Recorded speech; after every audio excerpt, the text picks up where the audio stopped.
someone who has been close up with the ultra scene. Dinamo isn't a very loved club in Romania. That is crazy. I know I'm risking a lot, but that's the truth. It's a lifestyle. And the most dramatic thing that I lived. That's a really sensitive topic. Be careful, eh? 5 of the best ultra scenes in Europe. It looks insane. The biggest prank in the ultra history in the world. In the shadows of the floodlight, where songs turn into war cries and banners become battle flags, there lies a side of football that few dare to step into. This is the world of ultras, where loyalty means sacrifice, where the passion burns bright but sometimes spills into danger. In Romania, the ultra culture is not just support. It is identity. It's nights spent planning choreos and days defending honor. Moments when football transcends the pitch and becomes a way of life. Because once you step in, there is no way out. And in this episode of Football Ultras, we actually sit down with someone who has been close up with the ultra scene of one of Romania's biggest and most iconic clubs, Dinamo Bucharest. And now, Bogdan, nice to have you here, bro. You actually work for the club. How did that happen? Yeah, thanks for having you guys. Thanks for having me here, guys. It's a real pleasure. After being part of the ultra scene for 12 years, I started doing things for the club in relation with the fans. And at a certain game, like 1.5 years ago, I received an email from the club with a proposal for starting the job in Dinamo. And I was driving to a game at that moment, and I stopped the car in the middle of the road. And I couldn't believe that the club was asking me to join them. It was the happiest day of my life.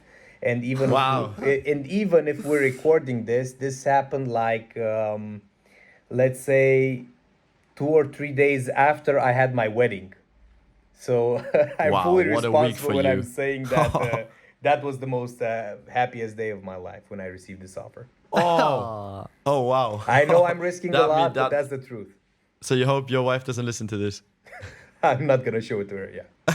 Okay, perfect. Bogdan, to kick off this episode, could you start by telling us how you first became involved in the ultras culture? What drew you to it and what does it mean to you? Well, we need to go back, let me calculate a little bit, let's say 21 years in the past. 21 years. It was the year 2004. I don't live in Bucharest. Dinamo is a team from Bucharest. I live in Sibiu, 300 kilometers away from Bucharest, and my father took me the first time in Dinamo Stadium. I don't remember anything from that game. The only thing that I remember, I was always looking to the left side towards the north stand of Dinamo. And the way the fans were singing those huge flags, everything was colored in red and white. It was like a great scene, and that was the moment when I said, when I grow up, I wanna be there. I wanna sing with the guys. I wasn't thinking at that moment and being a part of the group, but growing up, there are a lot of people from my city that support Dinamo, and I started going with them to the games in the fan scene, in the peluza, how we call it in Romania, yeah, or in the curva, how the Italians call it, and that was, let's say, those were the first steps.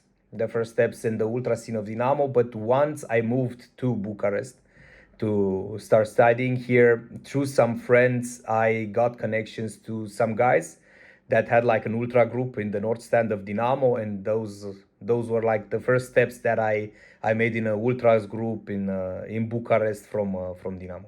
And what was that contact like? You met those guys, and what was the difference between that section you were in with your dad and you got in that ultra scene? Tell me what it was like to meet those guys. How were they treating you?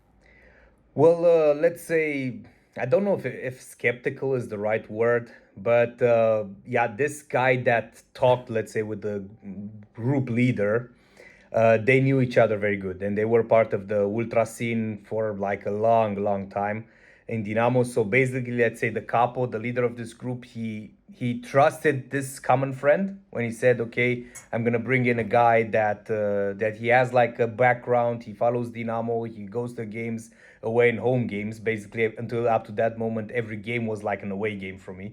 like traveling hundreds of kilometers. Yeah, crazy.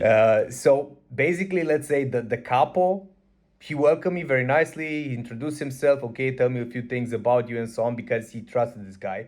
This other guy, he was like an important member of that group and of the fan ultra scene. But the others were like, yeah, looking at me, okay, who's this guy? Why is he coming in? But all in all, they were all nice guys. I mean, as soon as they see that you truly support Dinamo, that you really want to be part of this culture, yeah, because ultras is a way of life, is a meaning, it's something different. And then you get integrated. I couldn't say that I had any problems with them at any points. There were like certain things that I wasn't used to, yeah, let's say big boy stuff, not bullying, but Yeah. you know how they come. Okay, what are you doing here? You're now in Bucharest, the capital of the city. You don't come from like a small city in Romania. But yeah, I got used to them, and I lived one of the most fun and interesting periods of my life there.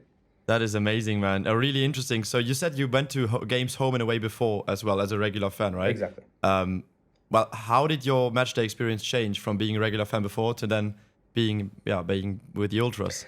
Well, you see, let's say even before I joined the Ultras group in Bucharest, the guys I was going to games, they had like their own group. They were also Ultras, yeah. They were like dressing the same, behaving the same, knowing the other guys from the North Stand, yeah. So we were like usual fans that bought tickets in that sector, and that was it. So we had some contacts, but the difference between an ultra group from outside of Bucharest and the group from Bucharest is organization wise and the responsibilities that you have.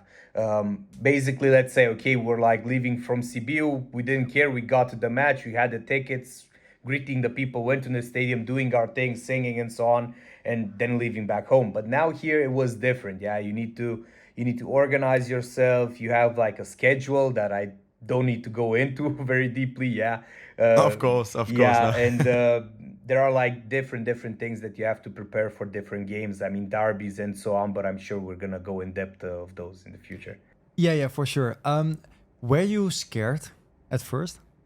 I wasn't scared, let's say, because I was scared a few years before when I was still a small child. I mean, I think I was like 12 or 13, something like that, when I went like for the first times, let's say. I don't remember if it was really the first time, but I went there alone.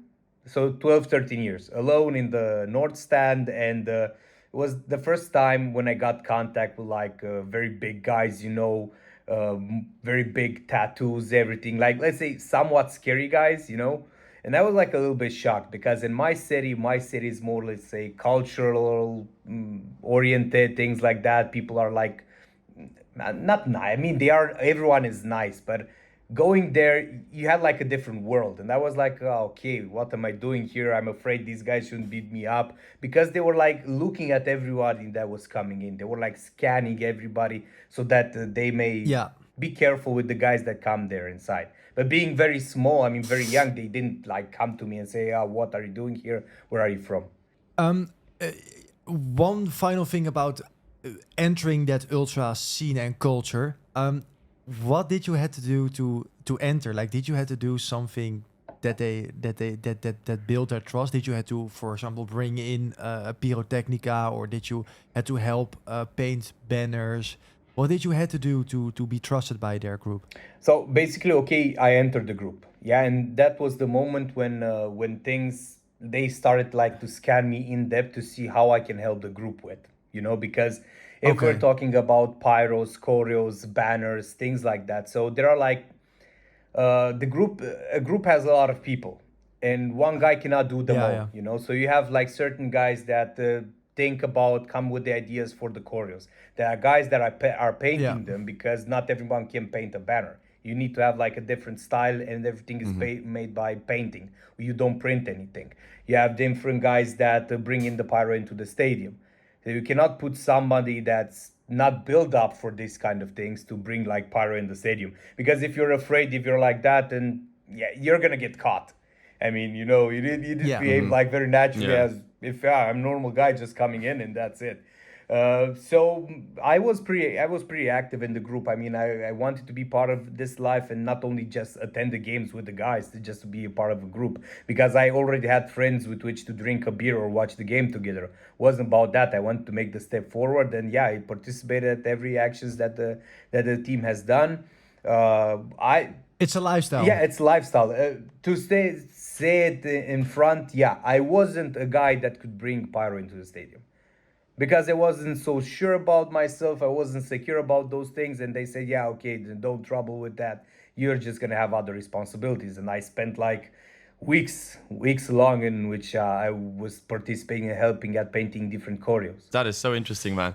Man, I remember you mentioned that as you were at 13, you were already in the North Stand, right? Alone. That's what you said, right? Yeah, but as a usual fan. It's crazy. Not a ultras. Yeah, as usual fan.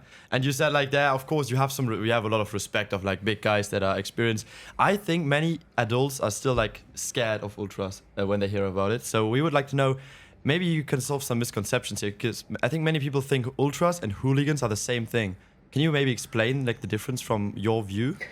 Yeah, exactly. I mean, there are like a lot of misconceptions, and above all in Romania, for instance. I mean, what the mass media is trying to point out that the guys that go like in the stands and sing for the team, the ultras and so on, they're like low living people, let's say, that have no background, that only want to make trouble. And actually, that's not true.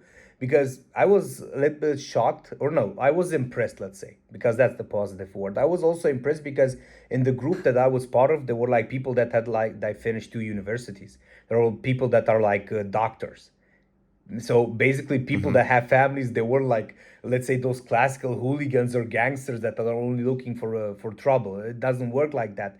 And the thing is, the difference is the ultras is a way of life. You need to support the team, home, away, doesn't matter the weather conditions, how far away or how close the game is. You need to be there, be in the stands and sing for the team, and also participate in those, let's say, auxiliary things like preparing the choreos, flags, and so on, gathering money for choreos. And yeah, so basically it's more profound, because you see, this is like the difference between a usual fan, let's say, yeah, that he travels to the games away, he goes in the stand, sings, or may not sing, depends. And the others that like go organized, that they prepare everything and they create that great atmosphere that you can find in the stadiums. Because if there wouldn't be ultras in the stadiums, the game would be nothing. I mean, the fans contributed like Exactly. a lot to the game. Because let's remember during the Exactly. pandemic, the COVID pandemic, you had basically no fans in the stadiums. Personally, I love the Nothing. Premier League. It wasn't attractive for me anymore. Yeah. Talking about that, we will dive into that deeper later. So please remind me also on that. But actually, the Dinamo fans were present during the COVID time in another way. But we will come back to that later. That's a mystery to be solved. You talk about like as an ultra, it's a lifestyle. No matter what, you have to be there. What's the most intense or craziest moment you have personally experienced where you were like, oh man, this is getting a bit scary, or oh man, this is too crazy? I don't think I have like a one special moment. There are like a lot of moments that you experience, like these sentiments, these emotions. Give me one. Yeah, okay. For us as Dinamo fans or Dinamo Ultras, the highlight is the game against FCSB, where you experience like a lot of emotions and let's say not the hunt, but you have your own games before the game with the other ultras from the other teams. But let's say intense emotions are always the away games. For instance, when we go in Craiova, for them Dinamo is like the biggest rival, yeah, due to history and things that happen between the clubs, and you have like a very hostile atmosphere there in Craiova. I mean, I remember like we were like doing a corteo. We were like walking to the stadium, and there were like people from the 10th story of the buildings like throwing flowers and everything at us because they were Wow. like hating Dinamo. Or in Timișoara back in the days, several years ago, when they still had a team in the first league, going away, there was always very intense. Dinamo isn't a very loved club in Romania, let's say. So Wow. basically, Why are they hated? well, we need to go back in the history of Dinamo. Dinamo and Steaua before the revolution, so 1989, when the revolution came and communism ended in Romania. Dinamo and Steaua were like the teams of the of the system, let's say. Yeah, Steaua was the team of Ceausescu, of the dictator and the army. Dinamo was the team of the police and secret police. So as you can imagine, okay, you being from the West, you didn't experience dictatorships, but here in this part, you cannot say anything about the dictator, you know? So basically people couldn't be hostile against Steaua because it was the team of Ceausescu. So they were like very frustrated with Dinamo, the team of the police and the Securitate, the secret police. After the revolution came, there were like a lot of, not protests, but there were like a lot of discussions that Dinamo and Steaua should be dissolved as teams, because they were like a product of the communist era, but finally they weren't, because they were like the most successful teams in Romania by far from the third one, let's say. And now Dinamo is like seen by tradition as well a team of the system. So basically everything is like inherited. Yeah. Okay. That's interesting. I didn't know that. Is it before the revolution, you said both teams were like supported by the elites. But the rivalry was still there, right? You still didn't like it. I mean, you weren't there, but maybe your father or something. You still hated the other team, FCSB. Yeah, of course. So the hatred was still there, because there was a race between these two teams. Yeah, okay, you didn't have ultras movement at that moment in Romania, because it was impossible to have it because of the communist regime. But the rivalry between the teams, it was incredible, and you cannot even imagine. Because back then, Romania had a very strong football. Money didn't play such a huge role. And you had Steaua and Dinamo.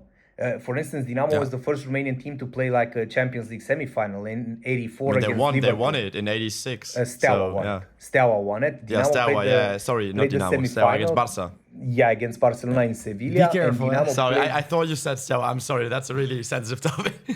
Yeah. And Dinamo played in 84 against Liverpool and was knocked out by the great team of Liverpool that won the Champions League in that year. But the way to the semi-final, we defeated like Hamburg, the previous winner of the Champions League. Yeah, so that's my team. Yeah, Hamburg. Yeah. Yeah. Okay. So you can Google up the game to see like Dinamo won. I remember this. I remember this game from the records. Yeah, he's putting it in. That was a big time. No, but that's crazy. You had two teams that could go to the top 4 of the Champions League in Romania. Remember how big, and the national team was great as well. Yeah. But now, what is really sorry, I really would like to go back a little bit to that ultra scene of you at moments where you felt this is getting out of hand, this is getting a bit dangerous, or this is getting a spectacle. When you went, for example, to the away matches, could you explain a few more moments where you felt like this is insane or this is crazy? I mean, in general, you have this feeling. I never had the feeling like, okay, this is too much. I didn't have it personally, because I'm the type of guy that I do my research before doing things. So I didn't expect like, okay, let's say this ultra scene or ultra experience is just like, okay, we go there, people are gonna swear at us, that's it. So you had to be responsible. You know that there is not a little, but there is danger ahead, and you risk things going away. And this adrenaline that you have always going away against the teams that have like ultras, in Romania, Craiova, Timișoara, Petrolul, Oțelul Galați, and so on, you always have this shot of adrenaline where you like feel excited and say, okay, let's go and dance. I mean, I'm sure you can understand what I mean through this. You have it constantly. It's pretty difficult for me. But you told me that sometimes when you are a member of an ultra in daily life in Bucharest as well, you have to be careful in a mall when they see you. Exactly. I mean, you have these experiences because you see, the ultras look for the other ultras. So this is a law for. It doesn't matter which team you support. Your fight is with the other ultras from the other team. I mean, if you see another guy with, let's say, FCSB or Steaua scarf, you're not going to go and put up your muscles against that guy because he's like a citizen, how we call them in Romania, like a usual fan. Your trouble is with the other ultras. And there are like moments when you go to a shopping mall or go to the city, drink a beer, and the other guys see you. And they start mocking you up and provoking you, because these are things that come in the whole package. And in that moment, you stay calm, or is it hard, right? It's pretty hard. I mean, you need to look up your chances. I mean, if you're alone with your girlfriend and like 8 guys show up, What can you do? Yeah, I it's mean, no chance. No and chance. besides this, I think it's important to point out we're living right now in 2025. Okay, I'm not the part of the ultra scene anymore because I work in the club, but you have like cameras everywhere. And even if Yeah. Of course. somebody beats you up or you beat somebody up, you don't need to go to the police or them to go to the police. They have cameras and the police come after you. So basically nowadays you cannot do those things that the other guys were doing like 10, 15, 20 years ago. It's way more Yeah, yeah, difficult. yeah. But it's still very interesting to hear that happened. And also what you said is the danger side is in some extent because ultras do have a code that they don't attack children or students who are not a member of the ultra. They only look out for ultras. Yeah, exactly. Because Yeah, it's yeah. not a fair competition, you know. I mean, that usual fan that goes to the game together with his child. I mean, for me, it's more important that that child will start going to the games alone and bring other friends in, and why not maybe join the ultra scene than just to perform a shock against them. You know, we talked in Bucharest a little bit at the game. You know how it is.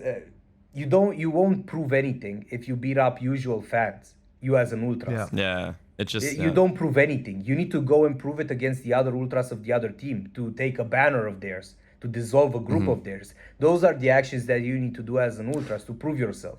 Not, I don't know, arguing or beating up usual people that go to the game. I think it's great that you mentioned this, man, because I really think that solves a lot of mystery. Because we have viewers from the US, from the UK that think like ultras, okay, they beat anyone up, which is obviously not true.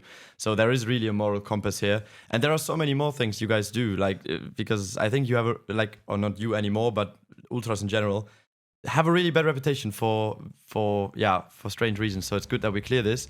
And But also the atmosphere, as you one thing mentioned. here, what I need to point Sure, out. go ahead, go ahead. You don't need to provoke the ultras, because even if there are like a group of usual Of fans course. and they start mocking the ultras or provoking them, the ultras will react. So that's the difference between That's an for ultras sure. and usual fan. But it's pretty. I That's mean, for if sure. you have like a decent ultra scene that respects these values and these rules that we have, they're not gonna go and hunt other fans only for like having fun. They're not gonna do it. Not for no reason, of Exactly. course. Yeah, of course there are boundaries. Like you cannot like get a phone, film the ultras in their head. Like that's not obviously accepted. But I guess as long as you perform like you don't behave like a fool, then as a regular guy you will be safe at those games, I guess. That is great to know. And then also obviously there's the different side, like the beautiful atmosphere that everyone enjoys. It comes from the ultras. So we would also like to know like, what goes into preparing for a big game? Like let's say for a derby, you prepare a banner, a chant, a choreo. How much work goes in there? Because it starts weeks in advance, right? Yeah, maybe even months. It depends. It depends how Maybe big. even months. It depends how big it need to be. Let's say one of the biggest. I don't know how to put it in English. The word. You know, when a prank. Prank. That's the right word. So in my opinion, and I think I'm not subjective here, the biggest prank in the ultra history in the world was done by us, by Dinamo, against FCSB when they played the Champions League playoff game against Manchester City.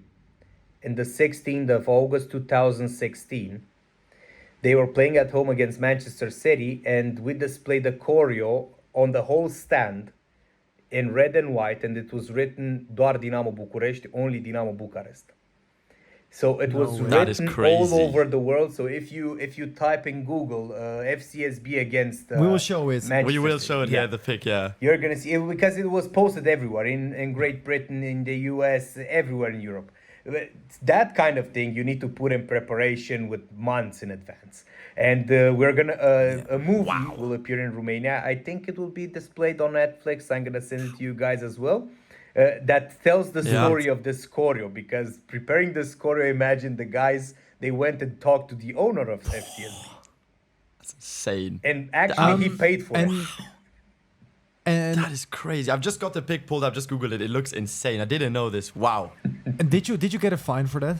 No, why should you get a fine? No, because it is a Wow, that was so smart. I mean, Wow. you Okay, know, you that's cannot insane. fine me for those kind of things, because basically I didn't do anything illegal.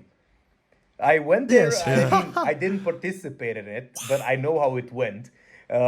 Because I was Yeah. in Sibiu, and because it was like in the holidays, and I'm born on the 16th of August. And somebody from Dinamo, from the Ultras, called me, yeah, Bogdan, happy birthday, and so on and so forth. Watch the game tonight, FCSB against Manchester City, because you have your present there. I said, man, what? I don't want to watch FCSB. No, please watch at least the first 5 minutes. I said, yeah, okay, this guy is crazy. Why should I watch those guys? And when I turned on the TV and saw that, I mean, it was crazy. Because the owner of FCSB, he paid for that choreo. And when the people entered the stadium, they had like those vests that they need to put on, and they had like messages inside those packages, and it was written before the game starts, put them on, don't change your places, it's very important so that the choreo may start. They put them on, the other people from the stadium saw it, and they were like whistling and shouting, yeah, take them off, and they were like waving happily, you know. Oh my God. Because they didn't know. So on the other stand, obviously they saw it, but they themselves didn't really realize. And imagine, basically, the way the prank went, it was at that moment FCSB was like celebrating on that day, that year, let's say, I think 30 years since they won the Champions League. 30 years. The interesting part is FCSB or Steaua colors are red and blue. But in that final against Barcelona in Sevilla, they played in red and white shirts. So basically, the guys went and told to the owner of FCSB, we're going to prepare something red and white in the memory of that day in May 86, Champions League win. And said, yeah, okay, do it. And no the problem. owner believed it. Yeah, he believed it. But the way everything was prepared, I mean, the guys created a separate internet site. They will present themselves like a, how should I say, like a business that organizes choreos in Germany, Italy, and so on. So that's a job that needed like months. All fake, all set up for this prank. Exactly. Wow. Yeah, wow. That's insane. Tifos here in Germany, Netherlands, sometimes cost tens of thousands of euros. I'm sure also in Romania, but how do the ultras of Dinamo Bucharest fund their way for this? Yeah, so you have here like two different ways of getting the money, let's say. So the first are like these, let's say, it's not like monthly fees, but every group is like gathering money from the members, and you put it like together with the other groups that form the ultra scene in the North Stand, you know. So basically you have, let's say, a budget with which you work to buy drums, to buy like sticks for the flags, paint, and so on. And secondly, through donations. During the game, you have like ultras or fans that go with like boxes and donations. Who wants to donate is gonna donate, who not.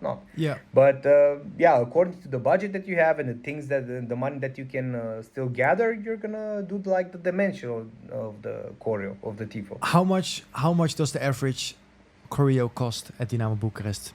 It's pretty difficult. It's pretty difficult to say because I never had like access to the money. Okay. But I imagine we can, in my opinion, strictly my opinion, we can talk about thousands of euros. Yeah, we can talk about it because, for instance, at one choreo that I participated, we had like 12,500 flags that we needed to buy the textile, we needed to buy the sprays, the paint, and everything. Me together with several other guys, we stood like for 2 weeks and we're like painting the flags with the D from Dinamo, you know. So and besides those flags, you had like another big tifo with the K9, with Ștefan cel Mare, former king of Romania. The guy, this king gives also the name of Dinamo Stadium. Yeah, so it costs like thousands of euros. When I was with you and also what I experienced during the match, Dinamo got behind a few times against FCSB, or they drew, and they had some difficult times. But what I really noticed is how the ultras kept like showing so much passion to the team, like don't give up. There's so much to play for, and they got back in that game. What is the difference you would say between the Dinamo ultras and other ultras? Because I did felt something special and unique, and also how they saved their club in time, because Dinamo almost was gone. Like the club was almost in really big financial troubles. Talk me to it, how you feel, how you see this as a special club. Yeah, well, you know, the Dinamo ultras, or let's say all in all the Dinamo fans, because here we can put everybody together. You have like an interior conflict, you know, because you have like this great history, and Dinamo was like a symbol and a symbol of performance in Romania and Eastern Europe regarding football, and not only. But after the revolution and after the year, let's say 2010, there were like different ownership changes and so on and so forth, and Dinamo started struggling financially. So basically, the fans were like conscious of the financial issues and that Dinamo didn't have the capacity to fight for the championship every year. But there was like this desire. But everything culminated with the relegation, the first relegation from our whole history. And back then there were like a lot of financial issues. So when we started the second league, the things were so bad in Dinamo that imagine you had your first match day and the club didn't have kits to wear. So Wow. they presented themselves to the stadium. There was only 1 hour left to kick off, and the team didn't have the kits. They brought the kits, and then the team played. So the situation was dramatic, and the fans started gathering money to save the club. And if I'm not mistaken, the Dinamo fans gathered around 3.5 million euros to save the club because Wow. But also Big. during COVID, the fans couldn't attend the matches, but they still bought a lot of tickets. They sold out matches without being there. Yeah, exactly. Because Wow. those are also moments with financial struggles, but they weren't. I mean, they were very bad, but they weren't as bad as in the second league. So during the pandemic, yeah, fans couldn't attend the games, and then to be able to gather money, we were like doing like virtual sold outs, how we were calling them. That's crazy. We're like selling out the national arena, 55,000 places, and one ticket was like €1, let's say 5 lei, €1. So basically all the Yeah, okay, but you have Yeah. to you have to imagine. Sorry for interrupting you, but I don't want to be disrespectful, but I'm always very honest in this podcast. Is Romania and Bucharest is not as rich as the Netherlands, for example. The people don't have. So this is maybe too direct for me, but you have to imagine that these people don't have as much money as the average person in the Netherlands, but they still in COVID sold out a stadium That's for €1 per amazing. And ticket. everybody was kind of struggling in COVID, but that shows the insane passion. It's very special. I respect that. so that we may point the things out as they are. Imagine like the average salary in Romania is somewhere about 1,000 euros, the average salary. Yeah, wow. But the Crazy. prices that you have in Romania, they are comparable to the prices in Western Europe. Definitely. So how much your bread costs, how much rent costs, and How things much a like shirt that. Yeah, costs. so basically, you don't have a lot of money. Yeah, exactly. So if you look, for instance, there were fans in those moments that how should I say they made like credits in For the banks. club as well. £10,000 or 10,000. Yeah, they took the money out of the bank and threw the money in the club. I know personally guys that the Dinamo fans that live in England and they made like a credit in the bank of £10,000. Wow. And the whole money they gave That it to is- the club. And the most dramatic thing that I lived in those moments in the second league, I got a phone call from an old lady, 80 plus years, so that you may imagine, from Constanța, a city from Romania. And she said, I had like tears in my eyes at the moment. Yeah, you cannot see it, but I'm like having those goosebumps. She told me I don't have a lot of money, and the only thing that I afforded was to buy how should I say those balls in Romania we call it detergent and balsam to wash the clothes. You know, I only could afford only those two things, and I sent them to the club so that you may have with which to wash That the is kits beautiful. of the players. And I just wanted to check, and that was the emotional thing. She said, I just wanted to check if you got those things, because I don't have a lot of money. I don't wish that my money went out of the Wow. window. And you got it. So I was like thinking, an old lady, a lady above all, 80 plus years old from Constanța, 250 kilometers away from Bucharest, that doesn't have money, but she wanted to buy something for the team so that the players may have like a decent life. That in is the so club. nice. And that she sent that in the mail to Bucharest. Wow, Exactly. And yeah. you did With the an courier, SVI yeah. You will got ask- it in the end? You got it? Oh, that's Yeah, beautiful. yeah. So that We probably did, made her really happy and proud. That's amazing. Yeah. So the situation was pretty dramatic. And you see, now coming back to your question, Bernard, you see, the ultras understood.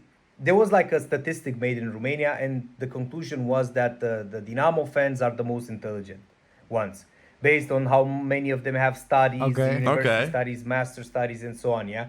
And Dinamo fans always proved this. Even through these hard times, the fans sorry, the fans didn't just come and say, "Oh, we want you to win the championships because those are the most important things."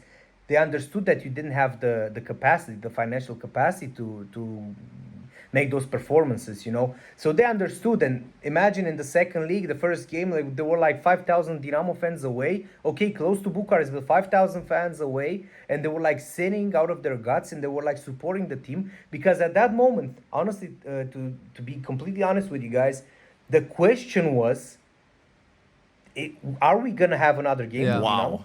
That was our question. So we're like enjoying every game that we're like having, because even the year prior, I mean the relegation year, for us it was like, yeah, okay, we know we're gonna lose. I mean, for us it was pretty clear because we saw how the team was performing. We knew the issues, financial struggles, but we were going there because there was like a question of existence. And the second part, when the second part of the season in the second league started, there were like 7 requests for the bankruptcy of the club. Crazy. I think if you have... And that was like happening 2 or 3 years ago, not like 20 but years ago. you have known those dark times, and the fact that you won that derby after not winning for 5.5 years, it was goosebumps to witness that. No, Bernard, we were like losing straight for 5.5 years. Yeah. Every game you Losing lost straight. for 5 years. Yeah, exactly. For the 5.5 years, we're like losing straight against them. It's not like we didn't win because, you know, Crazy. like, okay, losing 2 games, drawing the third. But no, we had like, I think 8 or 10 losses in a row against them. Yeah, no, but and the fact that you won that game after 10 times was for me, it was goosebumps to see. Like the emotions were insane. Bernard, you saw me after the Danny Armstrong scored the 4th goal. I like sprinted from our bench directly there. I mean, I saw you. It was really intense, and it got really close at the end. So to watch you on that bench and people like almost falling down was insane. Something different about this ultras, because we have a lot of listeners that are dying to explore this, and I think a lot of listeners will now definitely check out Dinamo Bucharest. Go do it. But I also wanted to ask you, can you give me 5 of the best ultra scenes in Europe that people also should check out, to where you say I respect those ultras? In Europe, you mean? Or in the world, maybe. In the world. In the world, wow. Well, you see, now here... Can be in Europe. You see, now here comes the question, who is an ultras, who is not? Because you have like different scenes in South America. Yeah? Are they or aren't they ultras? Because the atmosphere that they make in the stadium is like great. It's huge. I mean, if we look at San Lorenzo, Boca Juniors, River, Independiente, and other teams, and not only from Argentina, but even from Chile or from Bolivia, even Peru, you have like a lot of strong scenes there. But are they ultras or aren't they? But what I personally would ask people to look at, okay, you have like the ultra scenes from the great clubs, the big clubs, but try looking at some other teams as well. For instance, I would recommend people to look at Red Star Belgrade, Crvenu Zvezdu. Okay, so number 5. Let's do it like 5, 4, 3, 2, 1. Okay. Give me your number. Okay, So Crvena Zvezda was be number 5? No. I'm gonna put them on number 1. Okay. Because we also have a okay. friendship with them, not a brotherhood, but a small friendship. But okay, number 5. So number 5. Recommend TSV 1816 Munich from Germany, 3rd league. Okay, yeah. Wow. Yeah, I would that's recommend nice. them. Have you been there? Have you been to Munich? Yeah, of course. I played for them Okay. at youth level, and when I grew up and was part of the ultra scene, I started looking for them more in detail, and incredibly strong. Even nowadays, they also went through financial struggles, but this is another story. So number 5 would be them. I would recommend Hellas Verona. Number 4. 4th spot, Hellas Verona. Okay. Hellas Verona, why them? Hellas Verona is like a very old and respected ultra scene in Italy. So they're pretty old. I think they played during the communist era against Sportul Studențesc in Romania, and they came abroad here in the communist country, the ultras of Verona, in the 80s, if I'm not mistaken. That's not easy, right? Okay, wow. No, you needed visas. You had the secret police after you, and and the communist countries weren't like the Western countries. I mean, you didn't have like pubs or places where to drink like until 12 or 1 o'clock in the night. So that would be number 4. From Germany, I would recommend Energie Cottbus on the 3rd place again. Oh, okay, wow. Yo. Team from the east, okay. Yeah, another team, Yeah. a team from the east. Second place, I would recommend the You haven't mentioned one Polish club. one police club. Which one? Polish. Polish. Polish from club. Poland. Yeah, I mean, you said like a top five. Yeah, of course, you have like Legia, you have Top Legia. 5 is No, but- hard. It needs to be your top 5. Yeah, so of your course. No, recommendation. No, the Polish ultras are in a different league. I mean, they're like respected in things like that. My top 5, the way, so that we may put things clear, the way I build my top 5 is about those teams that have like strong ultra scenes, but they're not mediated I enough. love it. I think the picks are extremely interesting I love it. and I love unexpected. it. Our listeners will love this. Yeah, So exactly. number 2. Because it's very easy to do these stats because I also watch vlogs, podcasts where people are talking. They're like only pointing out those like big scenes that even if you type in YouTube or Google ultras, then you're gonna see like Legia Warszawa, Lech Poznan, and other great teams, Bayern München and so on. Yeah, or Ajax Amsterdam from the Netherlands. I mean, they're like the used top scenes, but people don't tend to see the smaller ones, smaller teams, but with like huge ultra scenes. Number 2 that I would point out would be Bastia. Bastia from France. Bastia. Okay. Wow, okay. Bastia from France. From Corsica, right? Yeah, From the exactly, island, right? from Are they? Corsica. Yeah. Bastia, very Wow. passionate fans, very passionate ultra scene, and very, very respected for what they're doing, and pretty active also outside of the stadiums. So yeah, and yeah, That's amazing. Number 1 would be Crvenu Zvezdu, yeah, Red Star Belgrade. Red Star Belgrade. I think this is really obvious. Like, they're crazy. They're just huge.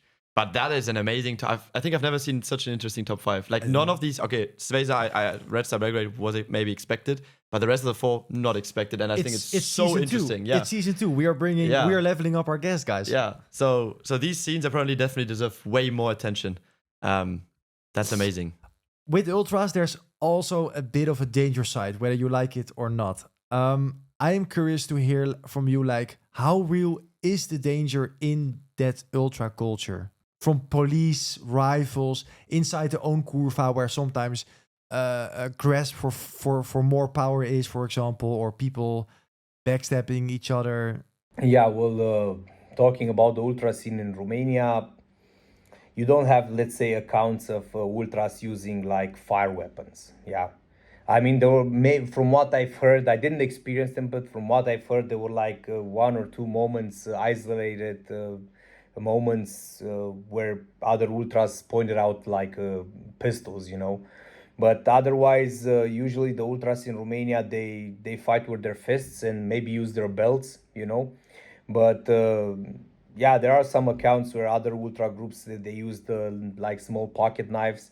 So basically, there is a danger because when you get in a fight or things like that, you cannot like stop and ask the guys, oh, okay, do you have any weapons on you? Let's see. No, it's just like you get in there and you hope that nothing unexpected will show up. With the police, yeah, I would say the main issue is with the police or with the gendarmerie in Romania because they're like also provoking a lot. And you often get, or in the past years, you get more often in conflict with them than with other fans. Mm-hmm.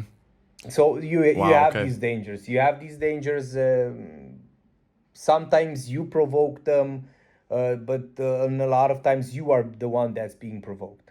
Wow. So would you say, like, when you basically accept you're going to be an ultra, you have to expect something like that, even those cases where you said we talked about firearms, the occasional moment, or would you say, yeah, that's where you draw the line, this should never happen, like stuff like this, even in the ultra culture?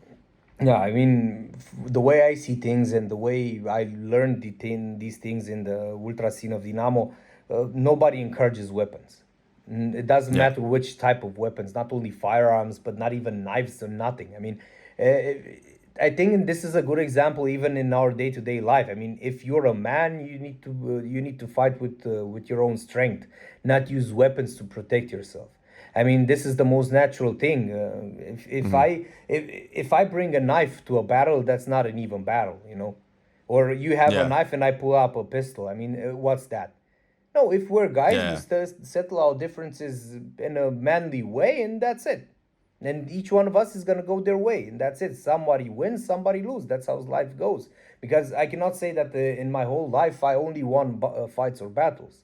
It's normal that that guy that only says I only won battles, it's a liar. He's lying. Exactly. I mean, there are moments when you win, there are moments when you lose, because sometimes you are being caught off guard or you're way too relaxed, and that's your own responsibility. Because when you are in enemy or foreign territory, you need to take up action and be ready for anything. But yeah, firearms, no. I mean, I said I didn't experience them. I heard about episodes that happened in the past with certain ultras from Romania. I didn't see them or hear them, but I've heard accounts about knives and things like that. But yeah, no. That's a really good statement, yeah, to finish that. I think it's also very respectable that this is also part of the Ultra Codex. I think in most groups that what you just said, being able to stand for yourself as a man. We would finish it off with a few quick fire questions. Then the statements of our episode. Starting off, being an ultra or a hooligan? Well, Ultra. I think this one is obvious for you, but would you rather watch a game of Dinamo Bucharest or a Champions League game of FC Barcelona? No, game of Dinamo Bucharest. Do you prefer a good Tifo or an insane pyro show? Oh, this is a really difficult question. I would say Tifo. Because, okay, the pyro show is something generic. You can do it like a great pyro show, but through the Tifo, you can express things. And if you give me only 30 seconds, Dinamo had like the most voted, the most beautiful Tifo from the world, voted by fans in 2013, when we had the Tifo with Cătălin Hâldan and Florea Dumitrache, two iconic players of the club. Cătălin Hâldan that died on the field playing for Dinamo, and Dumitrache that was one of the best strikers from Romanian football history. And the message through that Tifo was, for you generations that come, it's important for you to know that history was written by them. And it was everything made like 3D. Paw. I'm getting goosebumps right now when you say that. The Tifo was like 3D because it's a symphonic song started playing, and then you had like these two players that rose up from the stands with the angel, how do you call them? They had like the angel wings. Yeah, angel. Wow. Wings. Yeah, angel wings. Yeah. If you want it, I can send you the video private to see it. Yeah, we will probably show put it here. Yeah, that's beautiful. Yeah. And that's a really nice answer. Better Wow. a Tifo, because through the Tifo you can express a lot of things and even make fun of the other fans from the other teams. But you can also express it with a pyro show. Just show a middle finger with people like standing. But that would be pretty basic. I mean, we as Dinamo had like great Tifos over the years, and that would be pretty basic. I mean, you saw the game when you came, Bernard. It was with Mario, yeah. So Mario level up. Mario was like moving, and it was like saying like a text was like level up Mario, and he was like moving. No, it was Dinamo level up, and it was Mario that was. Dinamo level up. Yeah. Yeah, okay, and then Mario was like leveling up. That you could never express with Pyro. I agree. There. Yeah. Wow. Now there was also some pyro. Yeah, under. but not just Pyro. Yeah. So you saw like Mario moving, and then when he was moving, there was some flares. Yeah, it's really cool. Wow. Okay, that was a hard one for you then to answer, but a great answer. Yeah. Maybe next one will be easier. Do you prefer a big win for Dinamo, but with behind closed doors, like COVID, no fans in the stadium, or you lose, but you have an amazing atmosphere in the curva with full voice? Yeah. Okay, maybe that's actually also hard. Yeah, it's also hard because looking back during the pandemic, I would have accepted it because we had like very difficult times and the team needed points. It didn't matter against who, we needed points. Yeah. But now, like being with lads in the stands and singing and doing great atmosphere is like something unique. But all in all, I think my personal choice would be a great win for Dinamo, because we the ultras support the team and the team needs to have like a good time, and I prefer the team wins. It doesn't matter if I'm there or not, but the team has to win. This guy That's really loves that's his a club. very smart answer, and you sacrifice yourself for the club. That makes sense. Then the last statement, like we are leveling up our statements as well in season 2. The last statement, don't kill me for this. That's evil. Okay, Bogdan, my friend.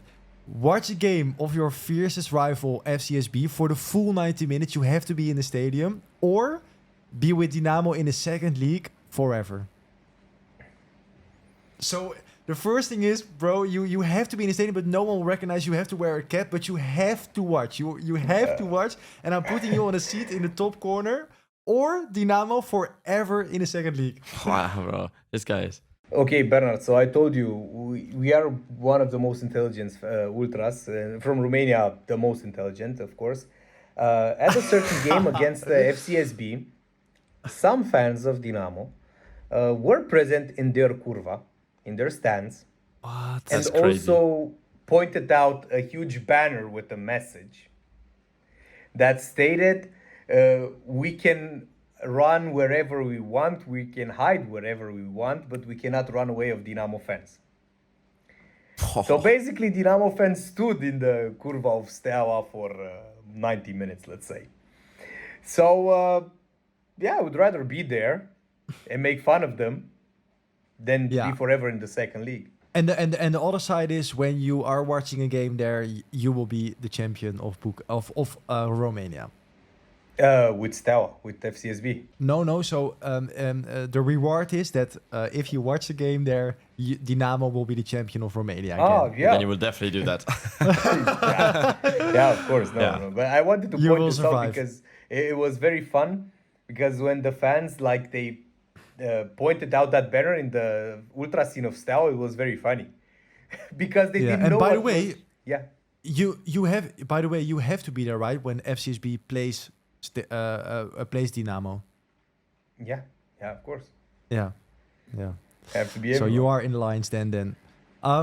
Bogdan, thank you so much for all your insights. Crazy. Guys, for me, personal, very emotional and exciting episodes. Let us know in the comments down below what you think of this episode. If you want to see more, if you want to see a part 2, because we love this so much, we probably will fly for part 2 to Bucharest with I Bogdan. have to go, so I have to visit as well. Yeah, wow. Thank you so much, Bogdan. That was crazy insight you gave us. What you guys can do in return for this, go follow Dinamo Bucharest on Instagram, show there some support, go visit them, buy a ticket, enjoy the amazing atmosphere of Dinamo, and we will see you guys next Wednesday.